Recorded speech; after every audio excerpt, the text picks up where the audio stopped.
नमस्कार दोस्तों, स्वागत है आपका इन्फिनिटी नॉलेज में। तो दोस्तों, पिछले 2 से 3 महीनों से यूक्रेन और रशिया के बीच लगातार टेंशनें बढ़ती जा रही हैं और अब तक रशिया की तरफ से टैंक, फाइटर जेट और करीब 1 लाख सैनिकों को यूक्रेन के बॉर्डर पर तैनात कर दिया जा चुका है। लेकिन दोस्तों, खबर कुछ ऐसी निकलकर सामने आई है कि रशिया की तरफ से यूक्रेन के बॉर्डर के पास में बैलिस्टिक मिसाइल और अपने स्नाइपर्स को भी तैनात करना रशिया ने शुरू कर दिया है। दोस्तों, फिलहाल के टाइम में दुनिया भर के देशों की नजर केवल यूक्रेन पर टिकी हुई है और अब रशिया की इस तैनाती को देखते हुए पूरे यूरोप में हड़कंप मचा हुआ है। रशिया के इन मिसाइल लॉन्चरों को पश्चिम की ओर बढ़ते हुए देखा गया है। इस बात का खुलासा सैटेलाइट इमेज से हुआ है। इसी के साथ साथ रशिया की तरफ से इस्कंदर एम लॉन्चर को भी ट्रेन की मदद से सीमा के पास में भेजा जा रहा है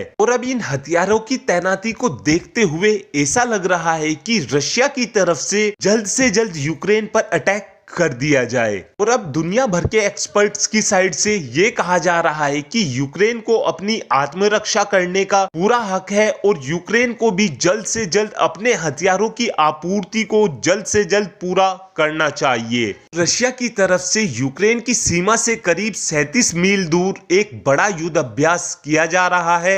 इस युद्ध अभ्यास के चलते रशिया की स्नाइपर टीम प्रैक्टिस करने में लगी हुई है। लेकिन अभी भी रशिया की तरफ से यही कहा जा रहा है कि हम यूक्रेन पर अटैक करने का कोई प्लान नहीं बना रहे हैं और व्लादिमीर पुतिन की तरफ से यह भी कहा जा रहा है कि हम युद्ध अभ्यास अपनी सीमा में रहकर कर रहे हैं, इससे किसी भी देश को कोई खतरा नहीं है। लेकिन दोस्तों, बड़े बड़े एक्सपर्ट्स की तरफ से यह दावा किया जा रहा है कि अब तक रशिया की तरफ से इसलिए यूक्रेन पर अटैक नहीं किया जा रहा है क्योंकि इस बार यूक्रेन में सर्दी बहुत ज्यादा कम हुई है, जिस वजह से यूक्रेन की जमीन दलदली हो रखी है। जिस वजह से अगर रशिया की तरफ से अभी अटैक कर दिया जाता है तो रशिया के टैंक इस जमीन में ही धंस जाएंगे। दोस्तों, अब से 2 दिन पहले ही यह भी खबर निकलकर सामने आई थी कि रशिया की तरफ से एक ऐसी सैन्य टुकड़ी को बनाया जा रहा है जो कि यूक्रेन के रास्ते रशिया पर अटैक करेगी और उसके बाद रशिया का ये प्लान है कि हम यूक्रेन पर अटैक कर देंगे। और दोस्तों, रशिया ऐसा दुनिया भर के देशों को कंफ्यूज करने के लिए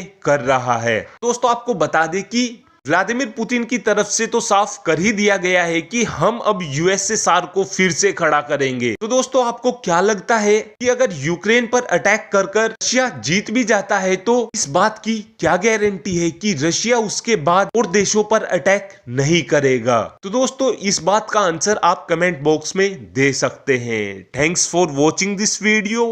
हैव अ गुड डे।